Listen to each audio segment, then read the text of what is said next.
Всім доброго дня, радий всіх бачити. Дякую, що ви прийшли послухати про те, що ми з Катериною будемо розказувати. Хто ми такі? Катерина, вона у нас керівник учбового університету PizzaDay, а також SEO компанії TwoPeople, яка займається консалтингом по електронному навчанню в корпораціях. Так?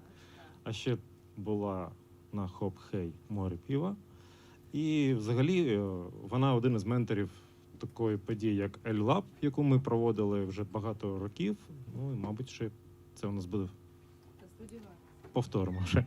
Да, ну, Мирослав Бацула, SEO кофаундер, колаборатор LMS-системи, хто знає. А хто, до речі, знає таку систему? Клас! А ще організатор та ментор L-Lab, про який Мирослав розкаже трохи детальніше. Давайте так, трошки більше про L-Lab. І це взагалі, як ми познайомились. У нас була така концептуальна ідея. У 2018 році ми почали робити такий захід, коли побачили, що впроваджуючи LMS, ми як провайдери такої LMS, ми бачимо, що недостатньо просто дати інструмент, треба навчати людей не просто їм користуватися, а ще казати, які можливості є у інструменту, як його можна використати, а ще кращий інструмент вдосконалювати під задачі компаній. І ми зробили таку ініціативу, спробували, воно пішло. На 3 дні збирали команди з компаній і розбирали їх питання. Команди були різних рівнів, тобто є новачки в електронному навчанні, є ті, які вже зробили курси, програми, автоматизували онбордінг, там повністю все працює, але не знають, що робити далі. І є ті, у кого, як в Дітек, є все, і вони шукають нові сенси. Ми збиралися на 3 дні і проробляли стратегію, проробляли роботу з контентом, аналітику, зворотній зв'язок і взагалі розмірковували про те, як розвивати корпоративне навчання в сучасному світі.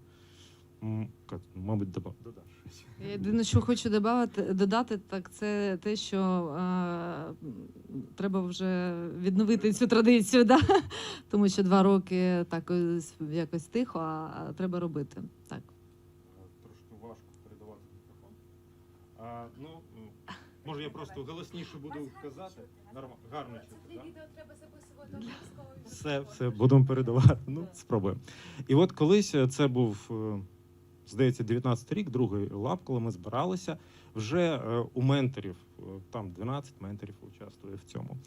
Зробилося уявлення, ми зібрали в різних компаніях різного стану розвитку, як відбувається формування корпоративного навчання, з чого вони починають, як вони їх впроваджують в електронному вигляді, переходять, так сказати, в цифру. І, ось така в шуточній формі гра, яка показує, скажімо, концептуально основний шлях проходження компанії по впровадженню навчання. От тоді ми зробили таку картинку. І я вам так скажу, що зараз у нас більше 100 компаній, які користуються нашою платформою. Цей шлях проходять практично всі. Є різниці, є, скажімо, в кожного свої особливості. Ніколи не буває однаково, взагалі ніколи. Це не шаблон. Кожна компанія унікальна, індивідуальна. І PizzaDay теж. Даю. Якщо ми кажемо про цей шлях, то ми десь напевно, так, придбали, десь, можна сказати, близько до фінішу, але ні. Ні, до фінішу стає дуже цікаво. Це дуже цікаво. І сьогодні хочеться поділитися тим досвідом, коли вже все вже є, LMS є, вже контент є. Це, мабуть, наступний слайд. В 22-й рік LMS впроваджено в компанію PizzaDay. Хочу зазначити, що в нас працює близько 1000 співробітників. Є навчальні курси, є траєкторії, є наповнена база знань, є навіть гейміфіковані фішки для навчання. Але все одно стає виклик, а що робити далі? Як зробити це ефективнішим, як це зробити цікавішим? І буду ділитися сьогодні своїм досвідом про те, що ми зробили за останні півроку, і як ми з точки, коли майже все є, і все, користуюся, зробили ще крутіше. Я тут буду додавати, що ми зі свого боку технологічно додали, зробили, підготували. Ну, тобто, наша задача це технічна підтримка всіх ідей, які є у HR. Так, перше, мабуть, Катя, я даю тобі. Давай. Коли є вже система, а до речі, давайте так ще, хто користується LMS-системами, в кого вони вже є? Ага. Да, крутяк. А у кого ще немає і ще тільки планують встановити, можливо. Є таке. Добре.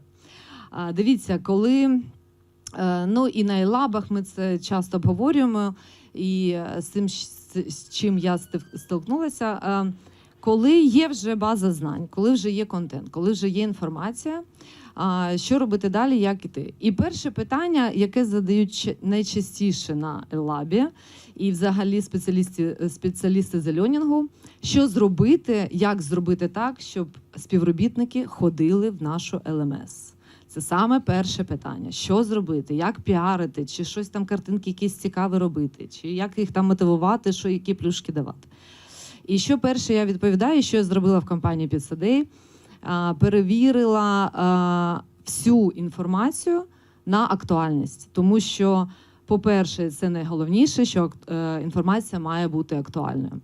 Ми не робили це навчальним центром, бо це теж така часта помилка, коли збираються тренери, спеціалісти з навчання, і ну давай там перевіряти, чи актуально, чи ні, смикати там якихось експертів та таке інше.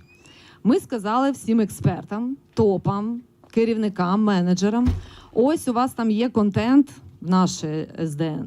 Будь ласочка, ось вам термін, ідіть і перевірте, чи актуальна та інформація, чи ні. Ми проводили такий аудит, мабуть, десь 2 тижні, і виявили 24% неактуальної інформації. Неактуально. Тобто це така класика жанру, коли є ЛМС, клас, туди все скидуємо, а потім вони перетворюються в таке звалище всілякої інформації, корисне, некорисне, оновлене чи ні, неважливо. Не ходять співробітники туди, де неактуальна інформація. 24% неактуальної інформації – це дуже багато. Чому? Тому що, ну, і ви самі це розумієте, що неможливо оцінити, а скільки помилок, і яких помилок, і скільки співробітників зробили тільки тому, що вони побачили неактуальну інформацію, яка вже не відповідає тим процесам, які вони виконують. Неможливо оцінити. Да? Тобто вони роблять помилки, їх там менеджери, керівники там штрафують, наказують, там ще щось роблять, а вони просто не бачать актуальної інформації. Тобто ми актуалізували, ми долучили до цього процесу топів, і стало що?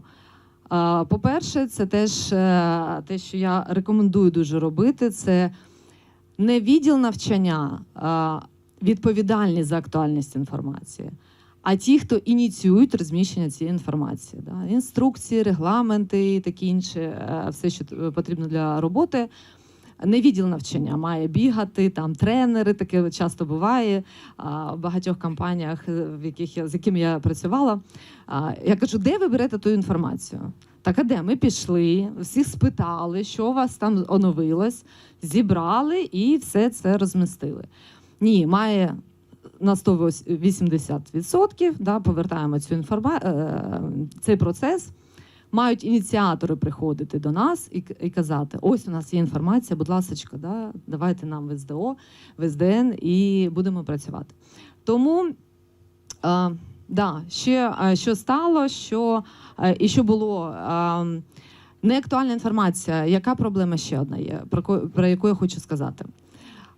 Що відбувається з персоналом, який не бачить актуальної інформації? Він смикає свого керівника. Це телефонні дзвінки.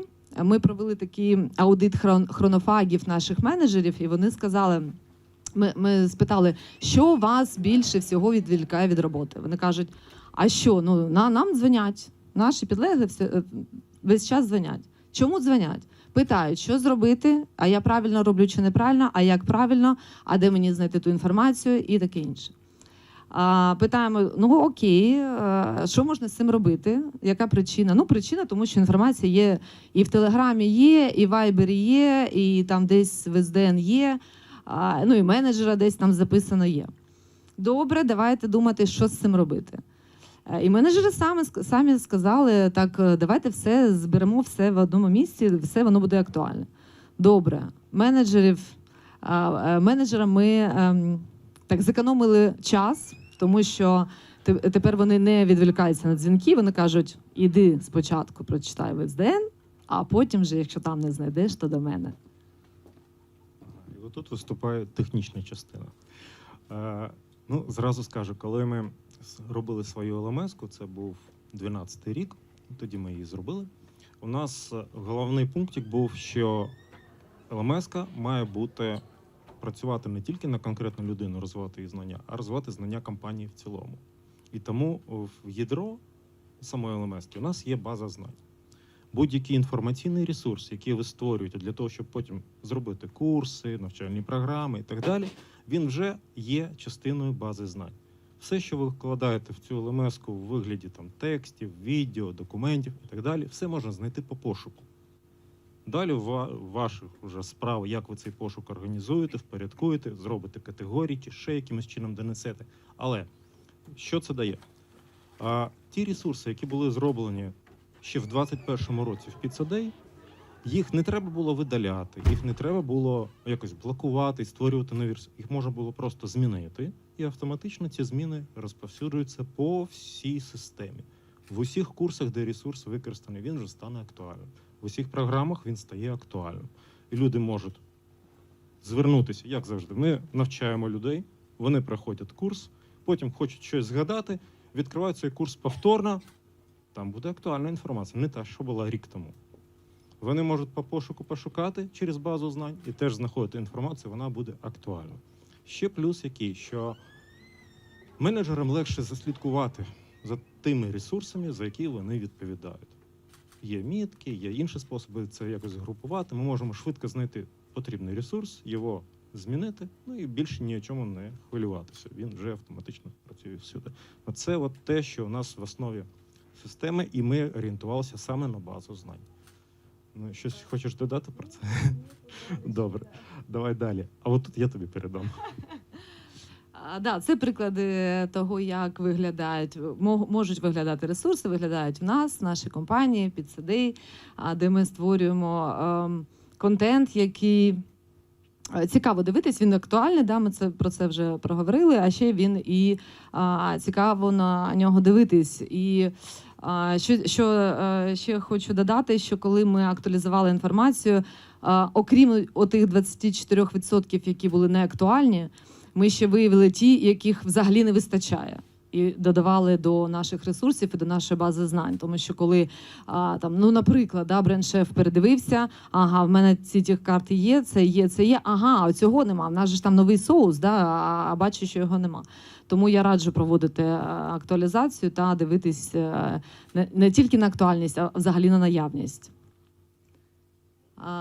Ну, актуальне навчання, те, про що Мирослав вже сказав, що коли навчання є, це добре, але воно має бути актуальним, і за це має слідкувати не тільки відділ навчання. Я тут трошки додам. Катя не розказала про аудит, який вони проводили, ще одну річ.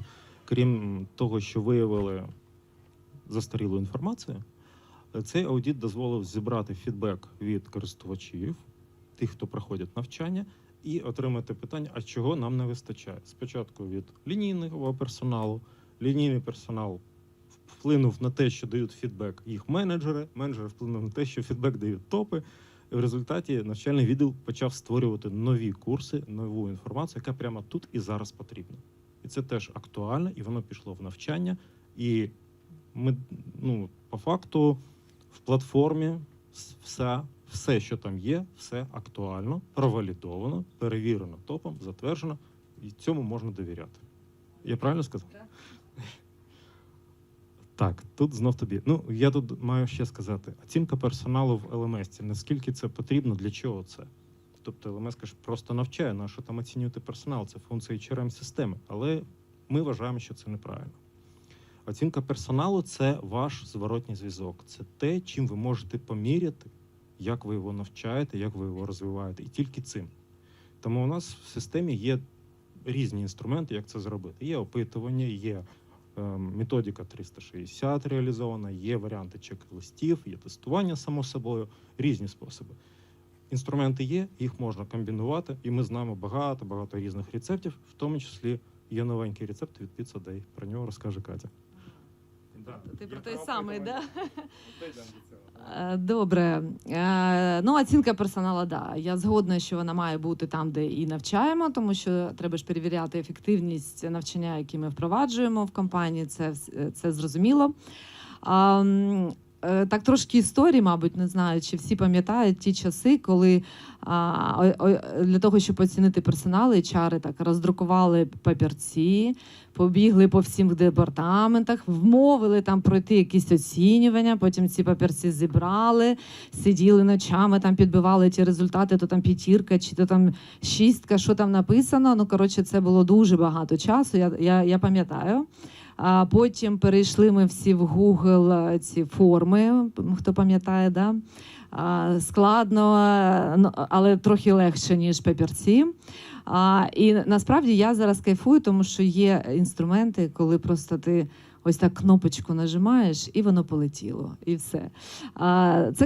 Це круто, що це вже є, і HR-ам не треба витрачати стільки часу для проведення, організації, а потім ще аналізування цієї інформації. Що стосується як було все зрозуміло всім, хто проводив оцінку, будь-яку чи опитування, якщо це не автоматизована система, то це просто забирає дуже багато часу. Ще така історія, коли ти аналізуєш і витрачаєш на це час. От, наприклад, оцінка 360. Поки ти там збереш ті дані і проаналізуєш, там вже людина не працює в цій компанії. Да? А ти там, там він по компетенціям не дуже, да? Чи там по цінностям. Та він вже пішов з компанії 2 місяці тому, а ти тільки проаналізував. Це знов про актуальність. Це знов про актуальність. І, звичайно, LMS-системи пропонують класну фішку економити час HR-ам. Тобі залишається тільки там заповнити, на що ти хочеш оцінити чи спитати персонал, і погнали.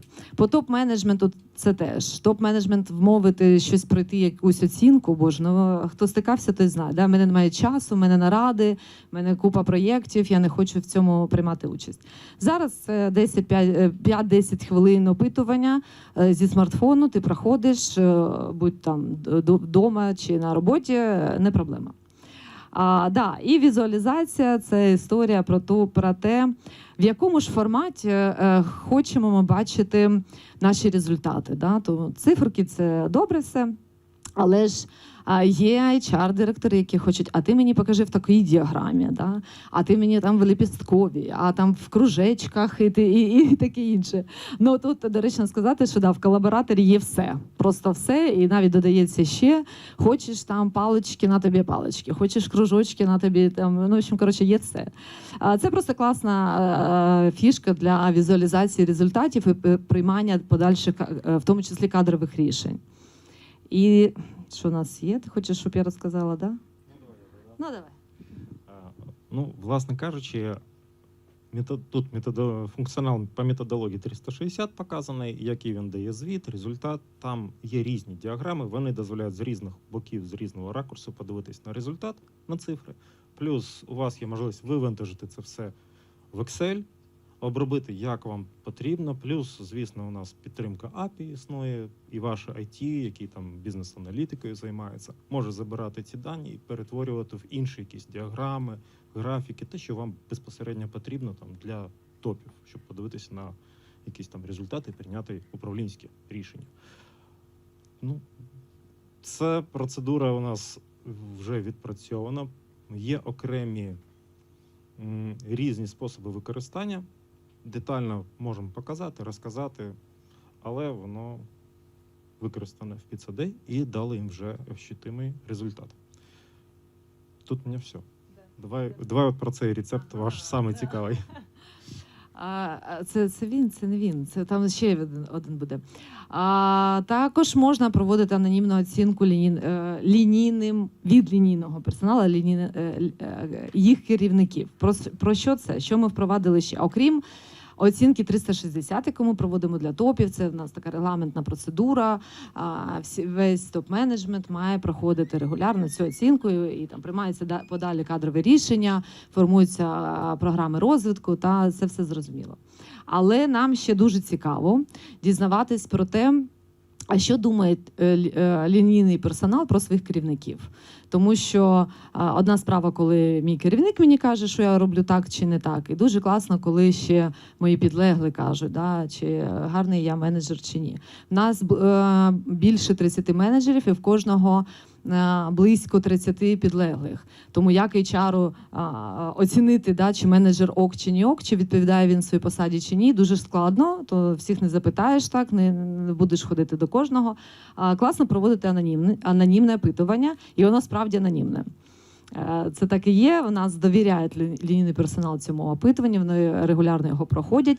І на базі цього опитування менеджери звітують щомісяця, вони розказують, що там з персоналом, чого їх так оцінили, і що я як менеджер буду далі з цим робити, з цими показниками, як я буду працювати з персоналом. Це дає фокус керівникам на роботу з персоналом. Це так, підселити маленького HR в кожного менеджера, в кожного керівника. Так, я певно, треба додати технічні деталі про анонімність, мабуть, да? От, як правило, люблять використовувати Google форму, бо начебто Google – це буде анонімний результат. Ну, це не зовсім так. Теж у нас технічно закрито все, щоб можна було побачити, хто дав відповідь, якщо ми включили варіант, там, опцію анонімності. І десь теоретично, мабуть, це можливо, але це дуже трудомістко, і це треба залізати по самі локті в код, в базу даних. Це ніхто робити не буде. А так навіть ми, як технічна підтримка, не можемо побачити, хто яку відповідь дав, якщо ви цю анонімність включили. І такого способу не існує в нормальних розумних межах. Тому інструмент працює і йому довіряють. Так? Так. І давай от про цей кейс, який, в принципі, відомий, але... В нас є програма розвитку, з'явилась програма велика така розвитку наших менеджерів. І в рамках цієї програми ми проводимо тестування наших менеджерів. Щоквартальне це тестування проходить. І ось ми коли з Мирославом готувалися до виступу, ми там обговорювали технічне питання, як це проводиться на колабораторі, там, як ми це робимо. А Мирослав задає питання, ну дивись, ну добре, а як з тим, що можна ж там щось списати, да, там якось пройти? Скільки спроб ви даєте? Я кажу, ну одну спробу. Менеджер має знати тут і зараз, це на 100%. Тобто немає там можливості 3 рази пройти це. Ну він каже, добре, ну є ж можливість там десь підглядати чи щось таке. Я кажу, та нема такої можливості. Ну і ось треба... Як ви це зробили? Дуже, дуже просто. Насправді всі пам'ятають ці часи, коли ми заходили до класу, достаємо двойні листочки, зараз буде контрольна. Оце в нас така ж історія. В нас менеджери приїжджають до центрального офісу раз на місяць. В них мітинг. І коли вони збираються, завдання, достаємо свої смартфони, ми, як відділ навчання, призначаємо на певну годину тестування, тобто він не може раніше зайти чи пізніше. Ми призначаємо, вони всі сидять тихесенько і складають цей тест. Там тест складається з 50 питань на певний час, там 35 хвилин, і 1 спроба. Все. Отак ми вийшли з того, щоб ніхто там нічого не списував, і якось там обійти систему неможливо. Просто або ти знаєш це, або ти не знаєш. Отака історія. Да, лінійного персоналу трохи легше, в них є 3 спроби і не так жорстко вони мають змогу пройти це на торгівельній точці або там вдома. Да. Як стосовно того, якщо авто, наприклад, закрити, зайти десь там в галерею, глянути, чи... А це вже де Мирослава. Це класно. Колись ми для інтертопа робили таку фішку, щоб не можна було здати іншій людині за тебе тест, і не можна було підглядати. Тобто у нас контролюється, там є інструменти, які не дозволяють двічі зайти на портал. Тобто, з одної сторони, в одній вкладці ти проходиш тест, а в другій піддивляєшся. Так не пройде, тебе викидає, тобі виставляє оцінку, яку ти отримав, і все. Спроба пропала. Є така штука. Ну, але це ніхто не звільняє від колективного разуму, коли за спиною збирається колектив і підказує, а отут вибирають це. Але в випадку Pizza Day вони і так збиралися щомісяця, вони додали на ці збори, просто організаційно вирішили питання складання такого тесту. От приблизно так. Можна питання також? Да. Але по попередньому слайду. Питання анонімності з технічного боку, воно зрозуміле. Тут все понятно. А якщо говорити, це ж ці результати отримують керівники, правильно? Так, звичайно. Так. Майже кожен керівник по відповідям зрозуміє, хто саме це писав. У нас були кейси, коли 9 людей розуміє, як з цим працювати, а там, наприклад, 10 ні. І вони починають оці Подковерні штучки, да. і ти це не контролюєш. Куди не відео. Да, і ти від цього, особливо коли махіна велика компанія має на увазі, ти не можеш це проконтролювати от прям точечно. Як з цим працювати? Розкажу, це комплекс таких всіляких заходів, це ж не тільки тестування, да, тому що менеджери, наприклад, якщо ми кажемо про торгівельні точки, окрім того, що їх оцінюють їх підлегли, окрім того, що в них є керівники, окрім того, що є HR, які теж там за ним стежать, що там відбувається, навчальні програми, тестування і таке інше. Ще в нас ми наглядаємо за менеджерами по камерах.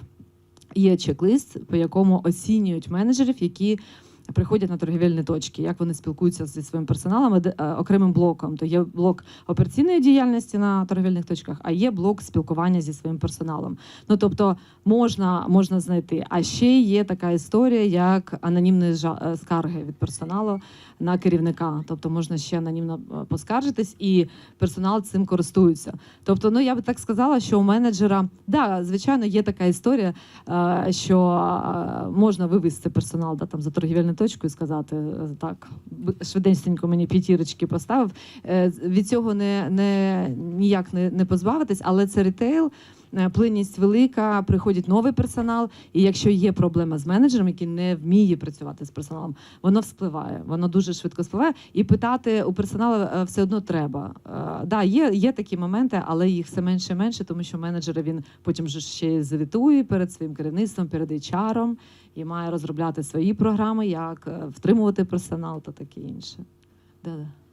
Як ви будували саме оцю довіру з лінійним персоналом? Просто, наприклад, якщо ми говоримо про лінійний персонал, кухарів, прибиральниць і всіх інших, і менеджмент, офісний, грубо говорячи, це все-таки трохи різні люди з різним баченням. Як ви переконували, що це справді анонімно? Як ви будували цю довіру до компанії в першу чергу і до всього, що відбувається? Відповім. Хочеться якийсь такий кейс.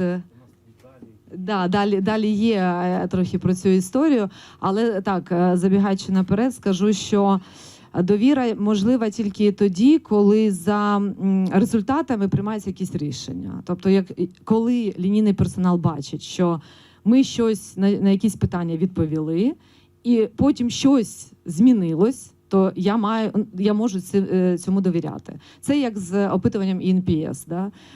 Ми провели його, ми побачили, що тут жарко, тут там чогось не вистачає в торгівельній точці, тут ще щось.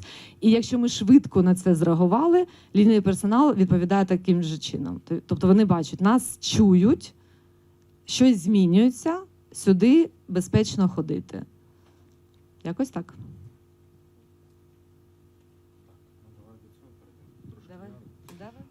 Так, тепер ми вирішили, по історії з Pizza Day, вони пройшли такий шлях, коли є система навчання, в неї все заповнено, але воно якось не рухається далі.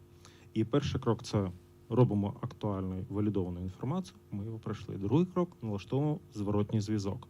Ми точно можемо виміряти, як змінюються люди. Що в них зараз, що в них після навчання. Це теж зроблено. Тепер третій крок – це, як то зробити, вовлечь, залучити всіх залучити до користування системою. І тут працює така цікава штука, що, як ви вважаєте, який портал, навчальний портал чи корпоративний портал 100% відвідується співробітниками? От в цьому випадку буде навчальний. Тому що тут з'являється актуальна інформація, яку можна знайти для себе по роботі. Тут же з'являється інформація, яку потрібно вивчити, і всі від ТОПа до прибиральниць заходять і знають, що є навчальний портал. Далі виставляємо ще одну задачу.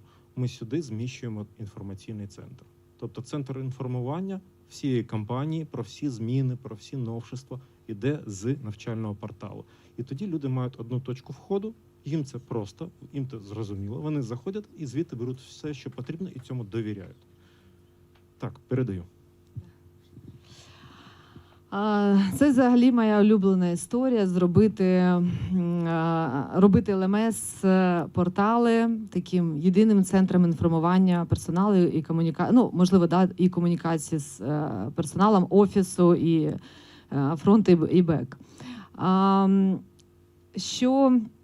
З чим стикаються часто компанії, і ми не виключення, це коли кажеш, ну є ж СДН, давайте їм користуватися, люди, да, там користувачі, давайте читайте, там же ж багато цікавого. Топи, менеджер, керівництво, давайте користуйтесь, це ж класний інструмент, ви можете передавати інформацію. І так лінійка каже, ну добре, треба, там навчальний відділ навчання щось там вигадав, добре, пройдемо ці тестування, там, да, окей. А всі інші кажуть, на що воно нам треба? Нам так зручно, моє улюблене, це історично так сложилось. Ми можемо, в нас є Телеграм, ми можемо голубями, ми можемо як хочемо, можемо, але тільки не СДН, бо там навіщо туди ходити? Це, скажу так, це, мабуть, найскладніша така історія. Чому? Тому що треба дуже багато комунікації. Комунікації не стільки з лінійкою, як зі всіма рештою, да, хто може користуватись цим. Довести цінність цього ресурсу. Як каже мій знайомий, який в цій залі, це як лопата. Знаєте, лопата не питає, не просять, щоб її копали. Да? Тобто вона лежить, це інструмент. Ти можеш копати руками, можеш там іще чимось, а можеш брати і використовувати цей інструмент. Багато було комунікацій з топами, з керівниками, що це важливо. І що це дійсно швидко. Потім були прийняті рішення по тому, що давайте узгоджимо процес, коли ініціація відбувається інформації. Вона не в навчальному центрі, вона десь в департаментах. Ну, звичайно, ми там теж щось ініціюємо, але зараз це стосується тільки нашого відділу. Наприклад, бренд-шеф придумав нову піцу, треба ж щось зробити. Як раніше було? Бренд-шеф придумав, відділу продаж передав, відділ продаж вже робить. Відділ навчання через 2 тижні. Що, з'явилась нова піца, так давайте ж ми в СДН це ж розмістимо. Зараз трохи інакше. Зараз бренд-шеф придумав, він знає, що він має узгодити все. А потім прийти до відділу навчання. Відділ навчання ще зараз каже, чекай, персоналу ж треба навчитися, тобто ми розмістимо інформацію, давай ще тиждень, і потім тільки запускаємо на мережу. І наразі якісь поодинокі є випадки, коли інформація якось просочується не через нас. Всі знають, що до понеділка, до 16:00, якщо ти хочеш, щоб щось з'явилося в дайджесті новин, ти маєш подати, узгодити цю інформацію зі всіма топами, зі всіма стейкхолдерами, і тільки потім вона з'являється у нас. І ми вже не питаємо, чи узгоджена ця інформація, чи всі окнули, ні. Бо був такий кейс, коли була розміщена інформація, вона касалась зміни якихось процесів в департаменті продаж. Ми її розмістили, а потім всі, хто мав щось ще IT, мали щось доробити, маркетинг, вони всі прийшли до нас і кажуть, ви що, на що ви це зробили, на що ви це все розмістили? І будь-яка інформація розміщується, та це відділ навчання знов щось придумав. Ні. Зараз всі розуміють, що це не відділ навчання придумує цю інформацію, розміщує, а є певні ініціатори, є певна процедура, по якій всі проходять. І якщо ти не встиг щось нам передати в певний час, то вибачай, а вже на наступний тиждень по процедурі ти підеш і все буде зроблено. Ага, да. Це те, що про цінність. Окрім того, що, скажу так, коли з'явилась та цінність до системи дистанційного навчання не тільки у користувачів, а у менеджменту, з'явилися такі ініціації. У нас керівники кажуть, так, а давайте ми зробимо, тому що у нас був дайджест новин для лінійного персоналу, да, там по їх процесах в магазинах. А менеджери кажуть, а ми ж теж хочемо дайджест. Я кажу, окей, ми вам зробимо дайджест, що робить? Вони кажуть, тільки ми ж самі зберемо всю інформацію. Ви тільки зробіть красивенько і розмістить. Ми добре, питань нема, все, процедуру налагодили. Знову ж таки, замовники, в нас з'являються замовники, і не ми в них питаємо, що у вас змінилось, давайте щось там, так, якось ми популяризуємо наш портал. А вони самі кажуть, у вас така класна штука, мені треба там всім це розповісти, давайте ось це мені треба розмістити. Тому да, дайджест для керівників з'явився. Щось ще? Да? Даю. Давай, технічно. Тут є нюанс, чому дайджест спрацював. Дайджест спрацював тому, що ви його можете використати, як працює колаборатор. Ви берете якийсь інформаційний ресурс, а даєте його людям через завдання, такий об'єкт. А от об'єкт завдання, по факту, зразу дає вам звіт. Хто його продивився, як швидко продивився, як саме він його листав, за скільки секунд він прочитав дайджест. Чи він потратив там хвилини і дочитав його до кінця. Скільки разів він повертався і повторно дивився цей дайджест. Це все можна подивитись. І коли людина каже, що я все знаю, окей, чому ти за 2 секунди прочитав лонгрід? Як таке можливо? Ти точно все знаєш? Тоді пройди тест. Тобто можна все проконтролювати. Нема такого, що ви викинули інформацію і не знаєте, що з нею сталося, а вам сказали, що все окей. Такого вже нема. Тобто ви можете фактично підтвердити числами і отримувати докази того, що людина дійсно ознайомилась чи просто вам про це сказала. І тому менеджери це використовують. Да, я додам про цю фішку, про секунди, скільки ти там секундів був на той, там інструкції, регламенти, неважливо. Були такі менеджери в мене, які кажуть, я дивлюсь звіт, що там хтось, я знаю, що не дивився. Тобто дивився, але так, проскролив. Я кажу, а чого не дивились? Та ми ж дивились, ти ж бачиш, ми ж дивились, там же стоїть так, ти продивився. Я кажу, да, є тільки один нюанс, я бачу, скільки секунд ти був на тій чи іншій сторінці, я бачу, що це так. Тринь, да, проскролено, неможливо так швидко читати. І що відбулося? Насправді, звичайно, спочатку це було таке почервоніння, таке, лаханулись, да? А потім включається такий керівничок в менеджері, і вони кажуть, так це ж ми можемо дивитись, як проходять навчання наші підлеглі. І що відбувається у нас кожну п'ятницю, це теж ми до цього йшли, тому що раніше так було. Ми, як такий каральний орган в нашій компанії, кожну п'ятницю звітували всім менеджерам, чого ви там не дивились, чого ваші підлеглі не дивились. Ось стільки людей не передивились новин. Зараз трошки інакше. Зараз менеджери нам в п'ятницю виписують просто, розривається телефон, виписують, будь ласка, давайте звіти. А що там, мої подивились? А скільки вони там секунд дивились? А всі пройшли? А на скільки балів пройшли? Вони самі в нас питають. В нас гаряче, у нас п'ятниця, це гарячий телефон, тому що всі ж... А точно подивився? А тому що є така ще фішка в дайджестах, є можливість ставити лайки на дайджести. Да? І ми запровадили таку історію, що якщо ти подивився, постав лайк. Це для нас така історія. Но вони не знають, що в звіті ми бачимо не лайк, а справді, чи подивився ти інформацію. І в нас теж така була історія, коли кажуть, так я ж поставив лайк. Вони скидають скріни своїх лайків, а ми кажемо, ви скидаєте скріни лайків, а ми бачимо звіт. а там написано ні. І менеджери знов пішли до своїх підлеглих, давай їх там. В общем, це цікаво, але ми вже пройшли цю історію, і менеджери розуміють, що це інструмент для них, і вони їм користуються. Це да. Так, залучення топ-менеджмента в дайджести в наш. Це приклад того, як виглядав наш дайджест. Це скрін з телефону. Чому? Тому що більшість персоналу в нас зі смартфонами, да, це торгівельний персонал, вони в торгових точках. І це таке було там, я не знаю, на 30 секунд чтіва для всіх посад, які там є. Ну, коротше, що ми зробили? Ми дайджест зробили, по-перше, красивим дуже. Ми зробили рубрики.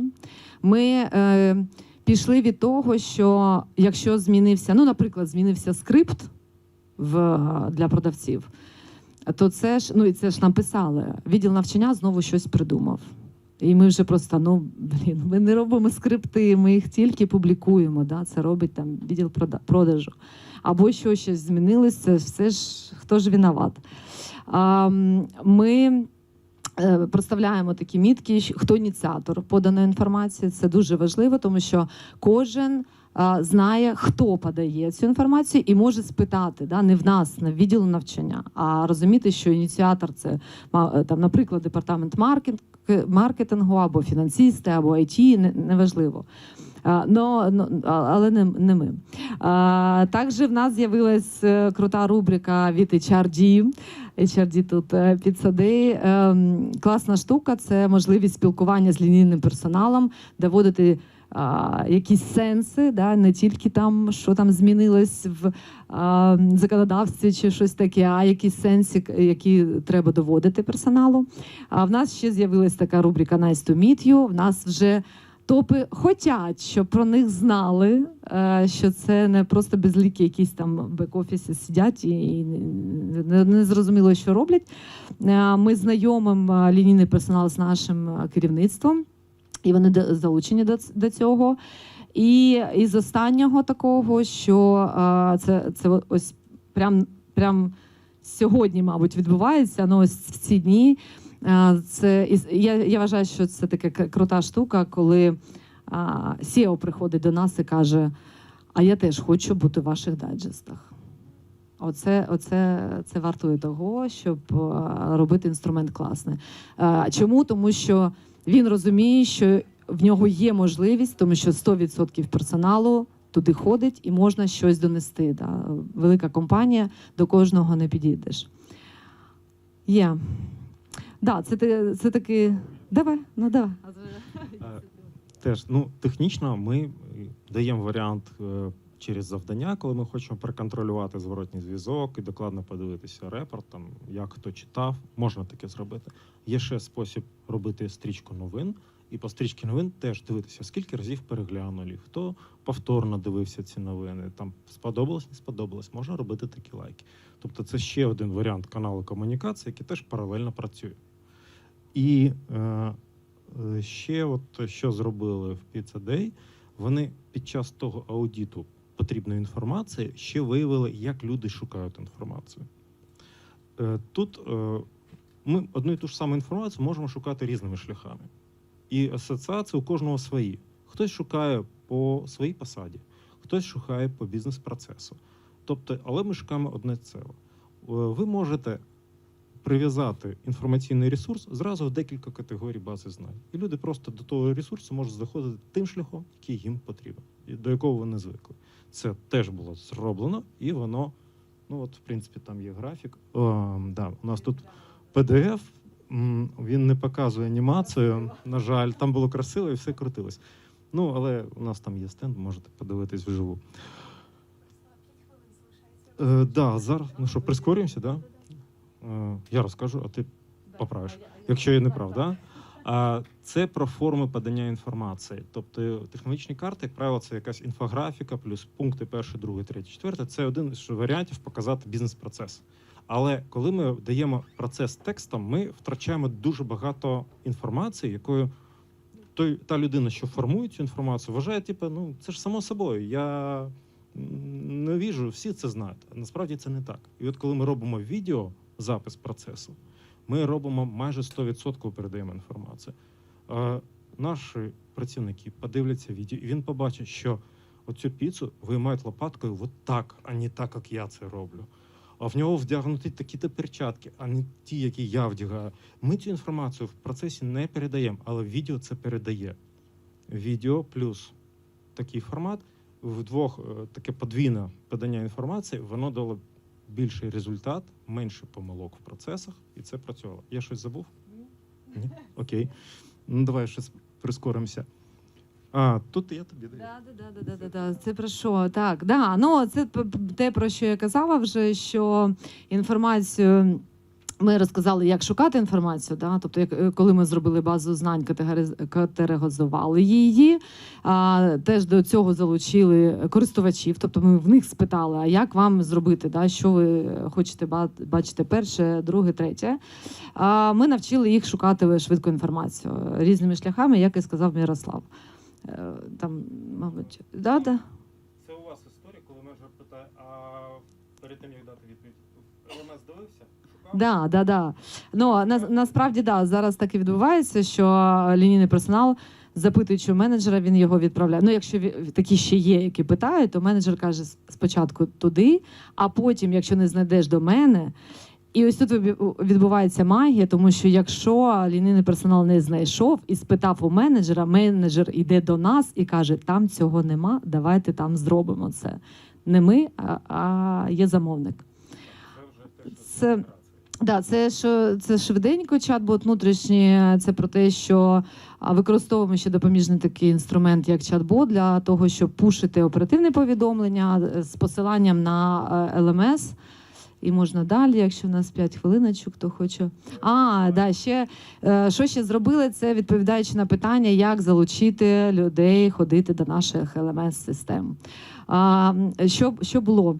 В нас в компанії прийнято питати у людей, да, що подобається, що не подобається. В нас є анонімна історія, через чат-бот можна відправити скаргу на будь-що, на процеси, на керівника, на будь-що, або задати питання будь-якому департаменту. Але куди відповідь іде? Де вона? Коротше, відповідали не через нас, а якось відповіді ходили там по компанії. Що ми зробили? Ми забрали цю функцію, побачивши, що це класний інструмент підняття репутації рейтингу нашої ЛМС-системи, тому що якщо десь задається питання, має десь бути відповідь. І ми це зробили в ЛМС-системі. Ми зробили таку рубрику, ми так її називаємо «Стіна плачу». Насправді це відповіді на питання та на скарги. І в нас персонал лінійний знає, що якщо він задає питання будь-куди, і ми це можемо побачити, він в СДН побачить відповідь. І вона 100% буде. І побачить не тільки він, а побачить всі ті, в яких, напевно, теж є такі запитання.